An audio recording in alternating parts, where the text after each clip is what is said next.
Lecture de l'Apocalypse de Saint Jean. Le sanctuaire de Dieu qui est dans le ciel s'ouvrit, et l'arche de son alliance apparut dans le sanctuaire.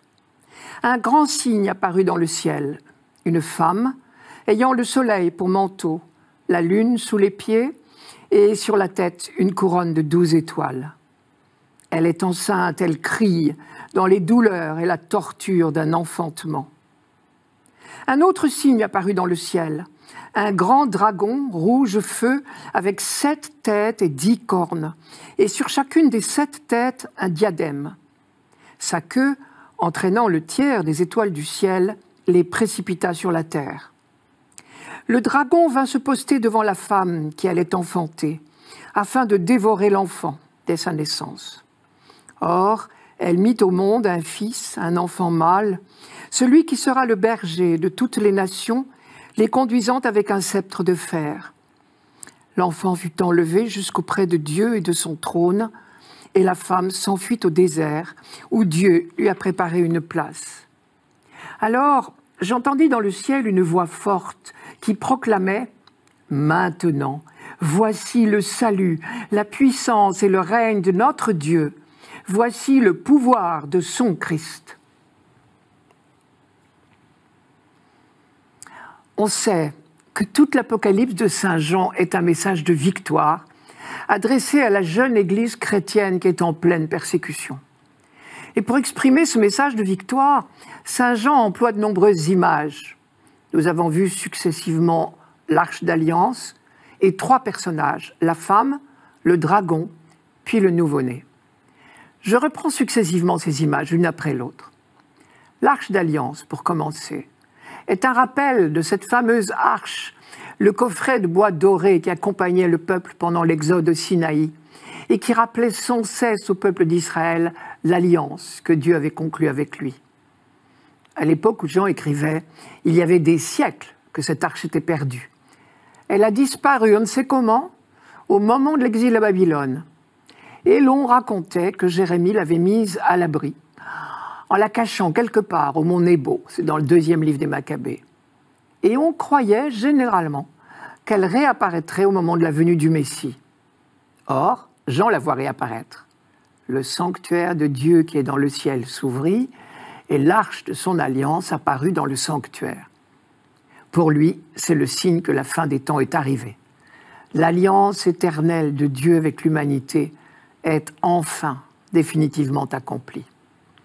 Et puis apparaît, toujours dans le ciel, une femme ayant le soleil pour manteau, la lune sous les pieds, et sur la tête une couronne de 12 étoiles. Elle est enceinte, elle crie dans les douleurs et la torture d'un enfantement. On se demande aussitôt qui représente cette femme. Et là encore, c'est l'Ancien Testament qui nous donne la clé. Car souvent, les relations entre Dieu et Israël, son peuple choisi, sont décrites dans l'Ancien Testament en termes de noces.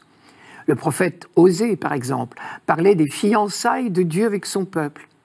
Et Isaïe développait ce thème des noces pour aller jusqu'à présenter la venue du Messie comme un enfantement. Car c'est d'Israël que doit naître le Messie.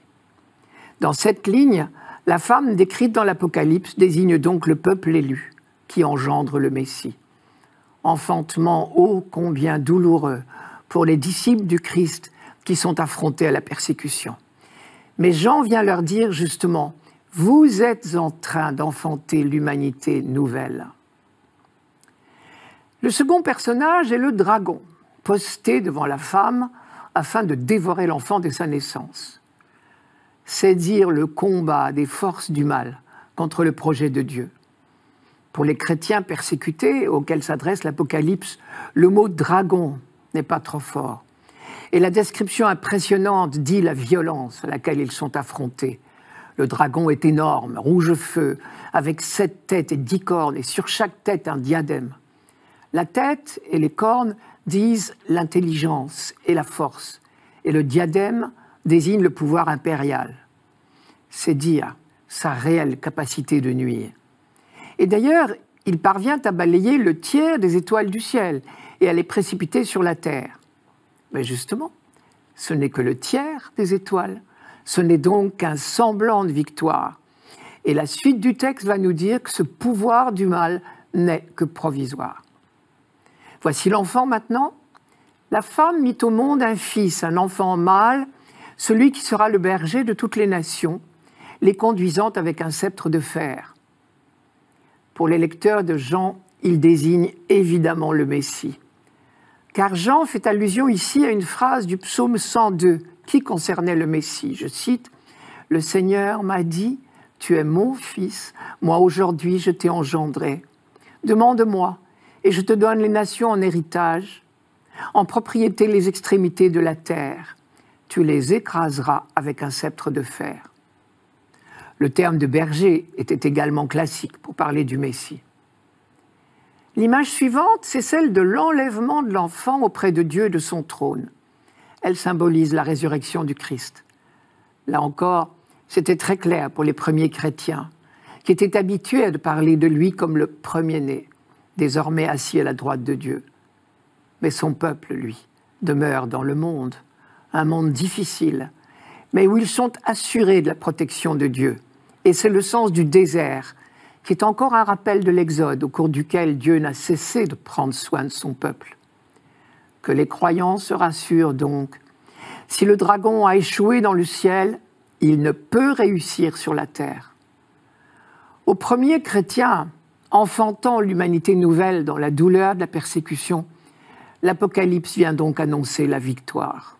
Maintenant, c'est-à-dire depuis la résurrection du Messie, voici le salut, la puissance et la royauté de notre Dieu et le pouvoir de son Christ.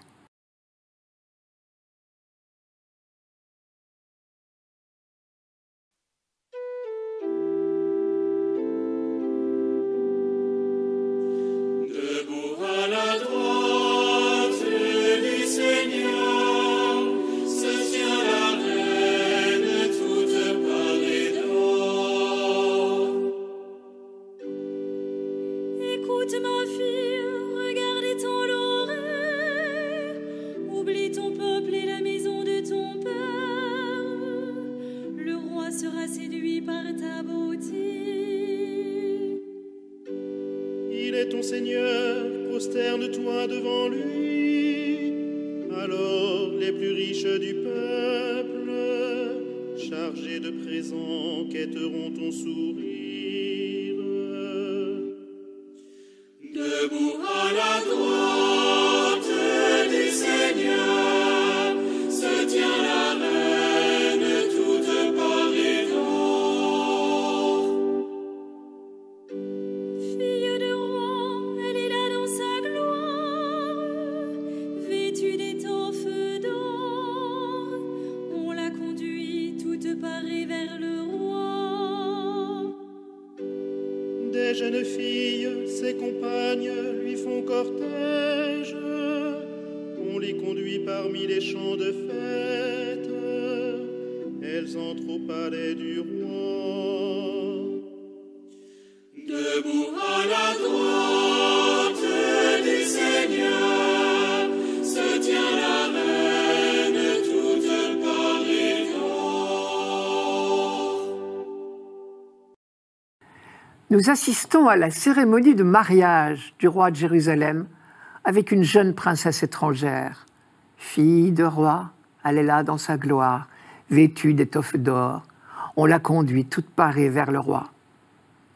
Le roi d'Israël s'unit aujourd'hui à une princesse étrangère pour sceller l'alliance entre deux peuples. Et bien sûr, en Israël comme ailleurs, c'était un cas de figure classique. Tout au long de l'histoire des hommes, on a pu voir des alliances entre États scellées par des mariages.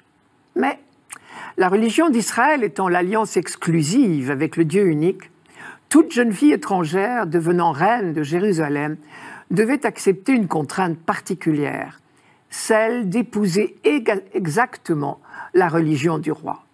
Et concrètement, dans ce psaume, la princesse qui vient de Tyr, nous dit-on ailleurs, est introduite à la cour du roi d'Israël. Elle devra renoncer à ses pratiques idolâtriques pour être digne de son nouveau peuple et de son roi. Écoute, ma fille, regarde et tends l'oreille. Oublie ton peuple et la maison de ton père. On sait bien, par exemple, que ce fut un problème crucial à l'époque du roi Salomon, qui avait épousé des étrangères, donc des païennes.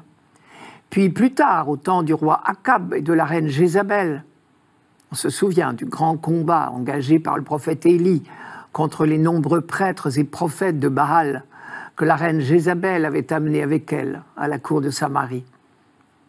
Bien sûr, pour qui sait lire entre les lignes, ces conseils donnés à la princesse de Tyr s'adressent en réalité à Israël.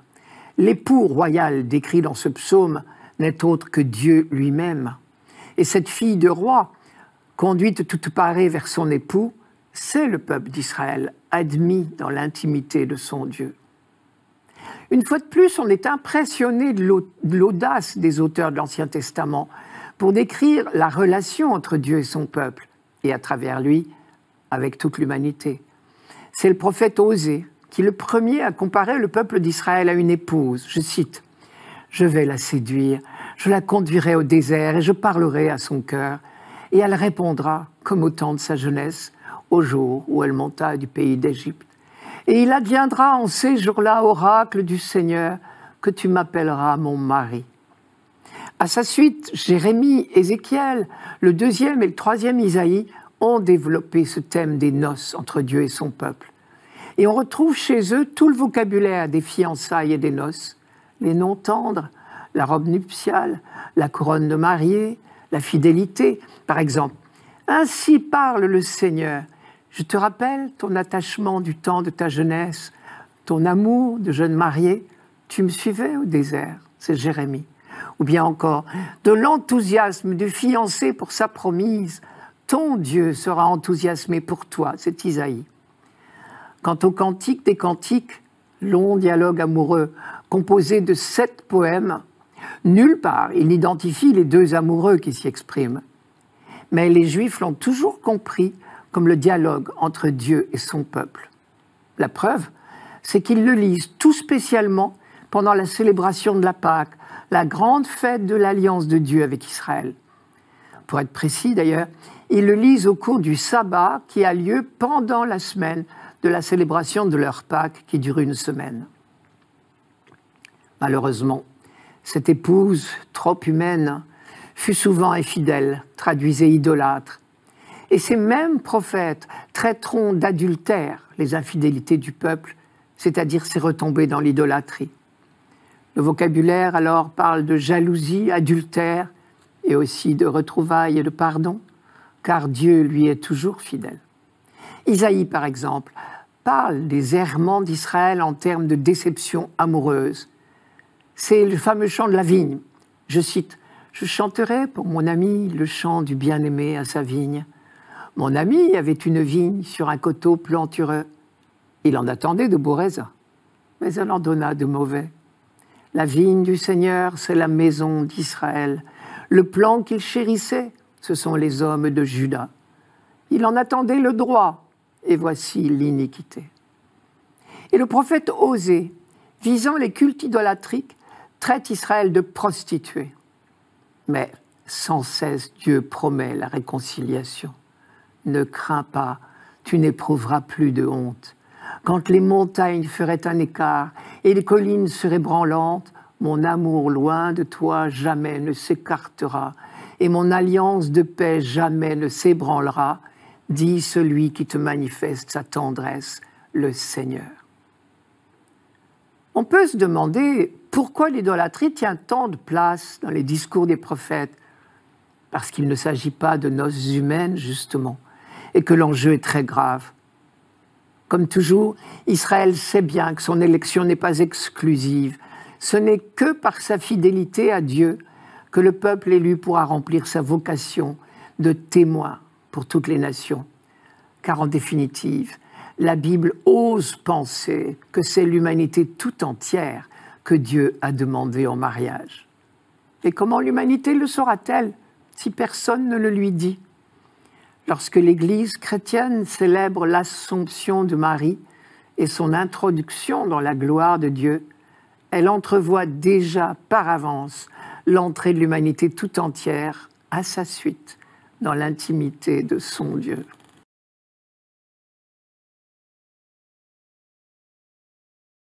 Lecture de la première lettre de saint Paul apôtre aux Corinthiens.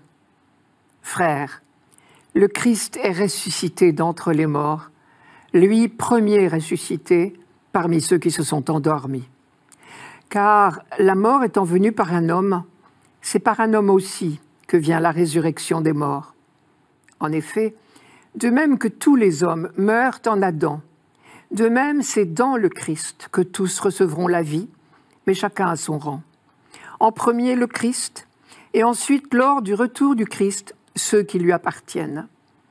Alors tout sera achevé, quand le Christ remettra le pouvoir royal à Dieu son Père, après avoir anéanti parmi les êtres célestes toute principauté, toute souveraineté et puissance, car c'est lui qui doit régner, jusqu'au jour où Dieu aura mis sous ses pieds tous ses ennemis. Et le dernier ennemi qui sera anéanti, c'est la mort, car il a tout mis sous ses pieds. Le jour où nous célébrons l'Assomption de la Vierge, la liturgie nous propose une méditation de Paul sur la résurrection du Christ opposée à la mort d'Adam. Nous avons donc là une piste de réflexion. Qu'ont-ils de commun le Christ et Marie, et que n'a pas Adam? Justement, l'évangile de la Visitation que nous lisons également pour cette fête de l'Assomption nous fait contempler en Marie la croyante, heureuse celle qui a cru à l'accomplissement des paroles qui lui furent dites de la part du Seigneur, lui dit Élisabeth. Elle a cru, c'est-à-dire elle a accepté d'entrer dans le projet de Dieu sur elle, sans tout comprendre. Et pourtant, plus d'une fois, un glaive a transpercé son âme, comme le lui avait prédit Siméon. Ce qui résume le mieux son attitude, c'est peut-être sa phrase « Je suis la servante du Seigneur ». Elle accepte tout simplement de mettre sa vie au service de l'œuvre de Dieu. Depuis toujours, dans la Bible, on avait compris que c'est la seule chose qui nous soit demandée, être prêt à dire « me voici ». Abraham, Moïse, Samuel, sollicités par Dieu, avaient su répondre ainsi. Et grâce à eux, l'œuvre de Dieu a pu chaque fois franchir une étape. Le Christ, à son tour, refait cet itinéraire du croyant. Et le Nouveau Testament ne cesse de nous le donner en exemple. Et s'il nous enseigne à dire dans notre Père que ta volonté soit faite, c'est bien parce que c'est son principal souci. Et quand l'auteur de la lettre aux Hébreux résume toute la vie de Jésus, il écrit « En entrant dans le monde », c'est-à-dire dès son entrée dans le monde, le Christ dit « Voici, je suis venu pour faire ta volonté ». Si de tout temps, et quoi qu'il arrive, Jésus se soumet à la volonté de son Père, c'est parce qu'il fait confiance. De lui aussi, on pourrait dire « heureux celui qui a cru ». Sa résurrection vient prouver que le chemin qu'il a choisi, celui de la foi, était bien le chemin de la vie, même si la mort corporelle en a fait partie. Paul oppose ce comportement du Christ à celui d'Adam. Adam est celui à qui tout est proposé, l'arbre de vie, comme aussi la maîtrise sur la création. Mais il se méfie, il ne croit pas à la bienveillance de Dieu. Il refuse de se soumettre au moindre commandement. Le propos de Paul n'est pas de nous dire ce qui se serait passé si un certain Adam n'avait pas péché. Son propos, c'est de nous rappeler qu'il n'y a qu'un seul chemin qui mène à la vie, c'est-à-dire à l'entrée dans la joie de Dieu. À partir du jour où Adam se met à douter de Dieu, il tourne le dos à l'arbre de vie. Et c'est bien au présent qu'il faut parler, car pour Paul, Adam n'est pas un homme du passé. Il est un type d'homme, comme disent les rabbins. Chacun est Adam pour soi. On comprend mieux du coup la phrase de Paul. C'est en Adam que meurent tous les hommes. C'est-à-dire, c'est en nous comportant comme Adam que nous nous éloignons de Dieu et que nous nous coupons de la vie véritable qu'il veut pourtant nous donner en abondance. À l'inverse, choisir comme le Christ le chemin de la confiance, quoi qu'il arrive, c'est faire un pas sur le chemin de la vraie vie. Comme dit Jésus dans l'évangile de Jean, la vie éternelle, c'est qu'ils te connaissent, toi le seul vrai Dieu, est celui que tu as envoyé, Jésus-Christ. Or, connaître, en langage biblique, c'est croire, aimer, faire confiance. Comme le dit Paul, c'est dans le Christ que tous revivront, c'est-à-dire en nous greffant sur lui, en adoptant le même comportement que lui. Peut-être le mystère de l'Assomption de Marie peut-il nous aider à entrevoir un peu le projet de Dieu quand l'homme ne l'entrave pas. Marie est pleinement humaine, mais elle n'a jamais agi à la manière d'Adam. Elle connaît le destin que tout homme aurait dû connaître s'il n'y avait pas eu la chute. Or, elle a connu, comme tout homme, toute femme, le vieillissement. Et un jour, elle a quitté la vie terrestre. Elle a quitté ce monde tel que nous le connaissons. Elle s'est endormie pour entrer dans un autre mode de vie auprès de Dieu. On parle de la dormition de la Vierge. On peut donc affirmer deux choses. Premièrement, notre corps n'a jamais été programmé pour durer tel quel éternellement sur cette terre. Et nous pouvons en avoir une idée en regardant Marie. Elle, la toute pure, pleine de grâce, s'est endormie. Deuxièmement, Adam a contrecarré le projet de Dieu. Et la transformation corporelle que nous aurions dû connaître, la dormition, est devenue mort avec son cortège de souffrance et de laideur. La mort, telle que nous la connaissons, si douloureusement, est entrée dans le monde par le fait de l'humanité elle-même. Mais là où nous avons introduit les forces de mort, Dieu peut redonner la vie. Jésus a été tué par la haine des hommes, mais Dieu l'a ressuscité. Lui, le premier ressuscité, il nous fait entrer dans la vraie vie, celle où règne l'amour.